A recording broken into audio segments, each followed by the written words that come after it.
सोनभद्र में Obra inter college में प्रशासनिक अनियमितताओं और अवैध गतिविधियों को लेकर बड़ा खुलासा हुआ है।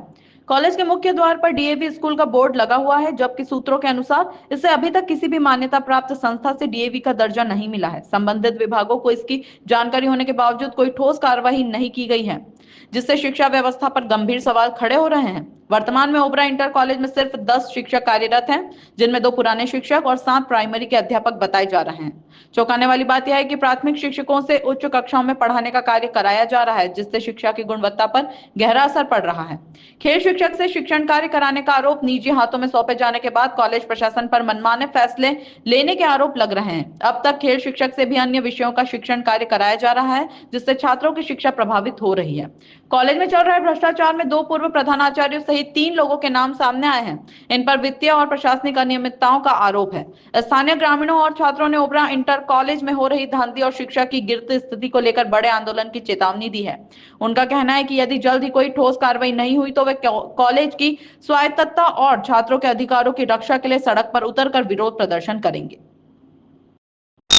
वंदे भारत न्यूज से विकास कुमार की ब्यूरो रिपोर्ट। परिचय जानना चाहेंगे। मैं यहाँ पर सीजीएम ओबरा हूँ और मेरे अंडर में इधर जो है ओबरा बीटीपीएस और ओबरा सीटीपीएस का विद्युत उत्पादन से संबंधित कार्य है। और इस समय हमारी बी परियोजना की इकाइयाँ चल रही हैं और सी की 660 मेगावाट की इकाइयाँ भी चल रही हैं।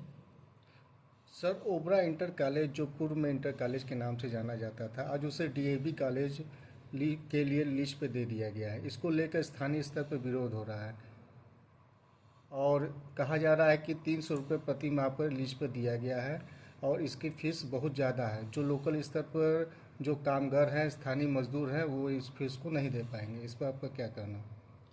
ये जो कार्य किया गया है लीज पे देने का, ये निगम मुख्यालय स्तर पर किया गया है और निगम की सारे जितने भी इनके खुद के हम लोगों के विद्यालय या स्कूल हुआ करते थे, उनको निविदा के माध्यम से जो हाईएस्ट बिडर था उसको दिया गया है, जिसमें डीएवी हाईएस्ट बिडर था और उसको सारे परियोजनाओं के स्कूल को लीज पर सबको हैंडओवर डीएवी को कर दिया गया। ये हमारे शासन की नीति के अंतर्गत किया गया है। 2018 में एक डीएवी को पहला वाला लीज दिया गया था, जिसका विरोध हुआ था। 2023 में डीएवी को पुनः लीज पे इंटर कॉलेज का पूरा परिसर दे दिया गया है, जबकि परिसर ज़्यादा है, 22,500 वर्ग मीटर में है और किराया इससे लीज के हिसाब से कम लिया जा रहा है।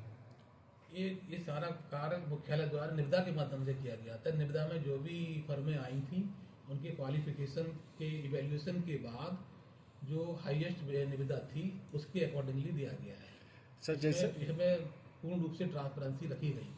एग्रीमेंट के हिसाब से 2 साल तक ना फीस ना इंटर कॉलेज का वजूद, किसी भी चीज़ पे बदलाव नहीं किया जा सकता था, लेकिन डीएवी संस्था टीसी और रिजल्ट को लेकर मनमाना वसूली कर रही है पैसा। इस बारे में हम लोगों को कोई जानकारी नहीं है कि विद्यालय अपने स्तर से किसी भी छात्र से अधिक फीस ले रहा है। 2 साल तक उसको वही फीस रखनी थी जो निर्धारित की गई थी। अगर इस तरह की कोई सूचना आपके पास हो तो आप हमें उपलब्ध कराएं, हम कार्रवाई करेंगे। विद्यालय का जो साइन बोर्ड है उस पर डीएवी परियोजना ऐसे विद्युत करके लिख दिया गया, क्या उस विद्यालय का रजिस्ट्रेशन हो गया? अभी इस बारे में कोई जानकारी नहीं है कि रजिस्ट्रेशन हुआ कि नहीं। हाँ, ये सुनने में जरूर आया है कि उस विद्यालय का नाम इन्होंने चेंज किया है। इस बारे में हम लोग जांच कर रहे हैं। अगर गलत पाए जाते हैं तो क्या परियोजना की तरफ से कार्रवाई होगी? जो भी हमारे लीज अनुबंध की शर्तें होंगी उनके अनुसार हम कार्रवाई करेंगे।